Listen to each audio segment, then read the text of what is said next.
Hello friends, welcome to Chettinad Ammani சமையல். இன்றைக்கி நான் பார்க்க போகிற ரெசிபி வந்து எல்லாருக்குமே ரொம்ப பிடிக்கக்கூடிய ஒரு ரெசிபி தான். குழந்தைங்கள்லேருந்து பெரியவங்க வரைக்கும் எல்லாருக்குமே ரொம்ப பிடிக்கக்கூடியது.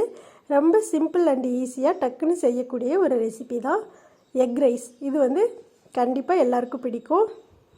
ஸ்கிப் பண்ணாமல் பாருங்கள். அதுக்கு முன்னாடி செட்டிநாடு அம்மனி சமையல் சேனலை சப்ஸ்கிரைப் பண்ணாதவங்க சப்ஸ்கிரைப் பண்ணிக்கோங்க.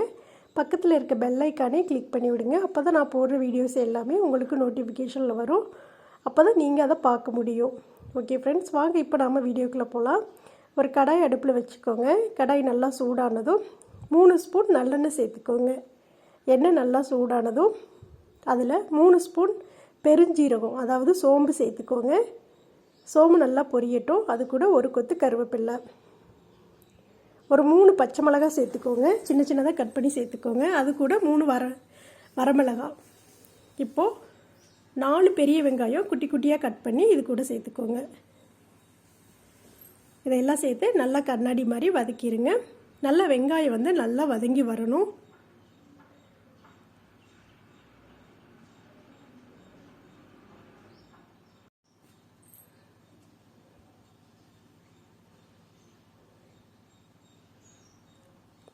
பாருங்கள், நல்லா வதங்கிருச்சு, கலர் மாறிடுச்சு. நல்லா இந்தளவுக்கு வதக்கிக்கோங்க.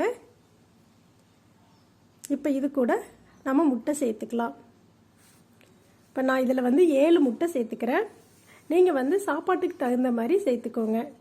சாப்பாடு எவ்வளோ கம்மியாகவும் சேர்த்துக்கலாம், அதிகமாகவும் சேர்த்துக்கலாம். அதெல்லாம் நம்மளுடைய ஆப்ஷன் தான். சாப்பாடு கம்மி பண்ணி அப்படியே நம்ம எக் வச்சு கூட சாப்பிட்டுக்கலாம்.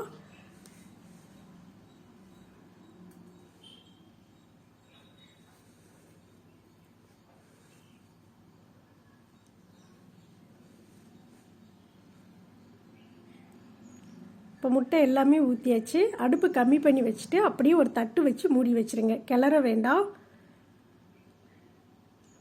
பாருங்கள், சூப்பராக அப்படியே வெந்து வந்துருச்சு. இது எதுக்காக அப்படி செய்கிறோம் அப்படின்னா, ரொம்ப துகளாக போயிடாது, ரொம்ப வந்து உடஞ்சி போயிடும் முட்டை. அதுக்காக நம்ம எடுத்து சாப்பிட்ற மாதிரி முட்டை இருந்தால் தான் ரொம்ப சூப்பராக இருக்கும் எக் ரைஸில். அதனால தான் அப்படியே நம்ம மூடி வச்சிட்டோம் அப்படின்னா அது அப்படியே நல்லா வெந்துக்கும். நல்லா உருண்டையாக இருந்ததுன்னா சாப்பிட்றதுக்கு ரொம்ப குழந்தைங்கள்லாம் விரும்பி சாப்பிடுவாங்க. இதை எல்லாத்தையும் சேர்த்து இப்போ நல்லா மிக்ஸ் பண்ணி எல்லா பக்கமும் வேகிற மாதிரி பரட்டி விட்டுருங்க. அதில் உள்ள கொஞ்சம் ஈரத்தன்மை இருக்கும், அது போகிற வரைக்கும் மறுபடியும் தட்டு வச்சு மூடி வச்சுருங்க.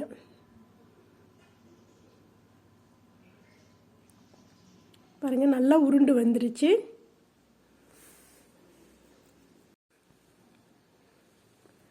இது மாதிரி எல்லாத்தையுமே நல்லா மிக்ஸ் பண்ணி விட்டுருங்க. இப்போ தேவையான அளவு இதில் உப்பு சேர்த்துக்கலாம். நான் வந்து சாப்பாட்டில் உப்பு போட்டு வடிக்க மாட்டோம், அதனால இதுக்கு தேவையான அளவு உப்பு சேர்த்துக்கலாம். உப்பு சேர்த்ததுக்கப்புறம் எல்லாத்தையும் சேர்த்து நல்லா மிக்ஸ் பண்ணி விட்டுறலாம்.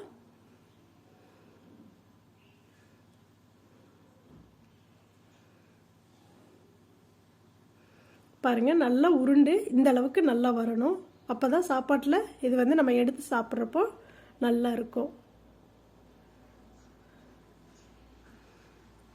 இப்போ இது கூட பார்த்திங்கன்னா 1/2 ஸ்பூன் வந்து மல்லித்தூள் சேர்த்துருக்கேன், 1 ஸ்பூன் கரம் மசாலா தூள், 3/4 ஸ்பூன் வந்து மிளகுத்தூள், 1/4 ஸ்பூன் மிளகாய்த்தூள், 1/4 ஸ்பூன் வந்து மஞ்சத்தூள்.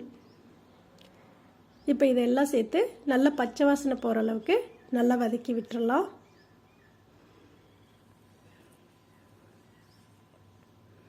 நீங்கள் காரத்துக்கு தகுந்த மாதிரி மிளகாய்த்தூள்லாம் சேர்த்துக்கோங்க. மிளகாய்த்தூளை கம்மி பண்ணிவிட்டு வெறும் மிளகுத்தூள் கூட சேர்த்துக்கலாம்.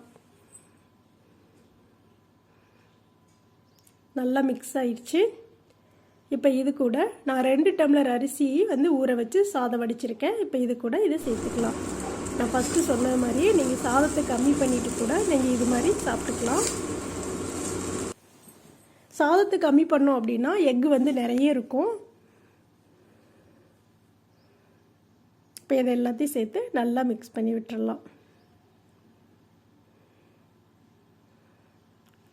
அந்த ஒயிட் ரைஸ் தெரியாத அளவுக்கு எல்லாத்தையும் மிக்ஸ் பண்ணி விட்டுருங்க.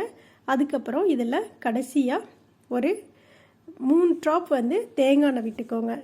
கடைசியில் தேங்காய் எண்ணெய் விட்டோம் அப்படின்னா அதோடைய மனமே ரொம்ப சூப்பராக இருக்கும். சாப்பிட்றப்பவும் ரொம்ப டேஸ்ட்டாகவும் இருக்கும்.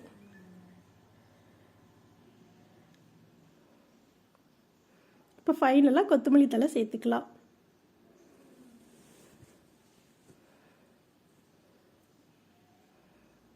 கொத்தமல்லி தழை சேர்த்ததும் எல்லாத்தையும் சேர்த்து மறுபடியும் மிக்ஸ் பண்ணி விட்டுருங்க.